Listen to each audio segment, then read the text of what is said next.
김건희 로드 여러분 많이 들어보셨겠죠?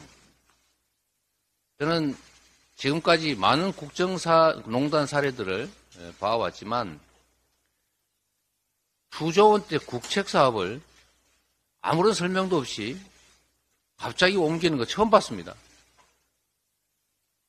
이런 게 국정농단 아닙니까?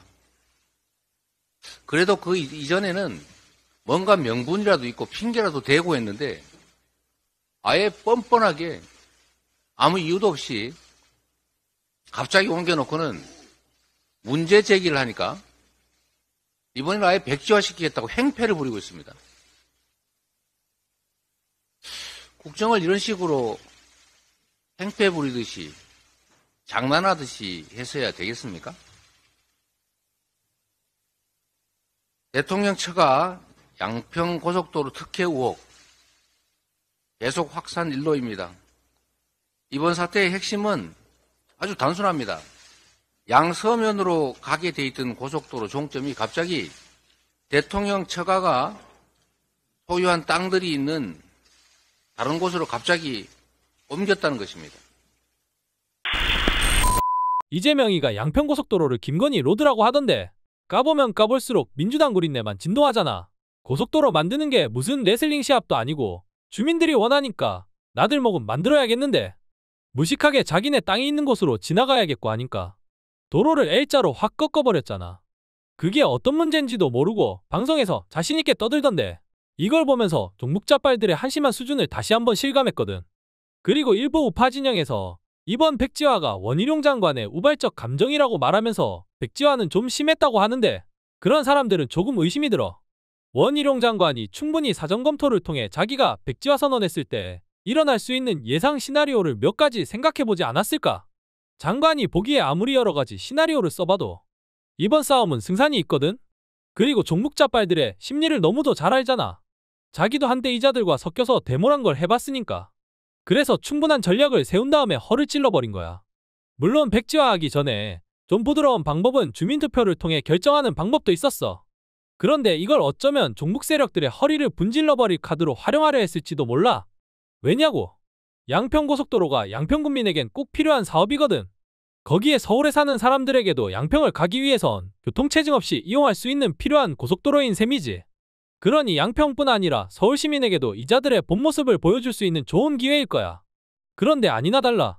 하나씩 드러나고 있는 것들이 민주당엔 불리한 것들 뿐이잖아. 물론 민주당 골수 세력에겐 이런 것조차 아무런 의미가 없어. 왜냐면 이자들은 황당한 청담동 술집 얘기를 아직도 믿는 자들이거든. 이런 자들에게 더 이상 말해서 뭐래? 그러니 이런 자들은 제껴놓고선 중간에서 왔다 갔다 할 수 있는 사람들 있잖아. 그런 사람들은 적어도 합리적으로 생각할 수 있는 기회를 준다면 납득할 수 있거든. 다시 본론으로 돌아와서 지금 문제가 되고 있는 이안과 나들목 만든다고 허리를 확 꺾어버린 이란을 놓고 둘 중에 하나를 선택하라면 정상적인 생각을 하는 사람이라면 어떤 걸 선택하겠어? 당연 국토부가 제시했던 이안 아닐까? 그럼 이안이 주민투표를 통해 절대다수의 지지를 받는다면 이재명이가 말했던 김건희 로드라는 허무맹랑한 말장난은 개소리 취급받을 수밖에 없잖아.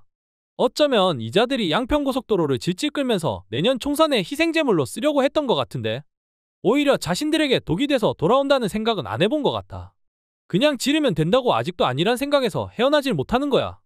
이게 무능하고 게으른 종북자빨들의 한계 아닐까. 한심하게 말이지. 이젠 국민이 광우병도 뻥이고 사드 전자파도 뻥이란 걸 누구보다 잘 알게 되었거든. 거기다 이자들이 후쿠시마 핵처리수 가지고 물고 늘어지면서 자기들은 신나게 놀라고 국회 본회의장에서 일본 여행 계획을 짜는 웃지 못할 꼬라지도 받고 말이지. 말이 나와서 말인데 이번에 후쿠시마 핵처리수에 대한 IAEA 검토 보고서를 설명하기 위해 방한한 그로시 사무총장한테 한 짓거리를 보면 내가 쪽팔려서 얼굴을 들 수가 없어.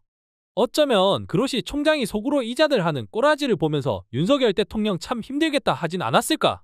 아무튼 얼마 전까지만 해도 호시절을 누렸던 종북자빨들이 돌이킬 수 없는 몰락의 길을 걷고 있잖아. 지금은 이자들이 어떤 짓을 해도 안 먹히는 시대가 된 거야. 거기다 윤석열 대통령의 강력한 자유민주주의 수호의지가 시대 흐름에 편승해서 순풍에 돛을 단 듯이 흘러가고 있단 말이지. 이제 종북 세력들이 정권을 강탈해 공산화하려 했던 지난 15년의 악몽을 딛고 자유민주주의가 충만한 대한민국의 시대가 열리는 중이야. 그리고 지금 우리가 조금 불편할 수 있는 건 어쩌면 이자들이 사회 구석구석에 심어둔 반국가 세력들을 솎아내는 과정에서 발생되는 불편일 수도 있어. 마치 우리가 상처를 치료하려 약을 바르면 따끔하듯이 말이지. 그리고 지금의 추세를 본다면 다음 단계는 여적의 공론화 아닐까? 왜냐면 증거는 차고 넘치거든. 난 이자들의 여적 행위들이 만천하에 공론화돼서 자유대한민국헌법에 따라 처벌을 받는 날을 기대하고 있어. 그날이 오면 전국에 5군데밖에 없는 시설이 부족하지 않을까?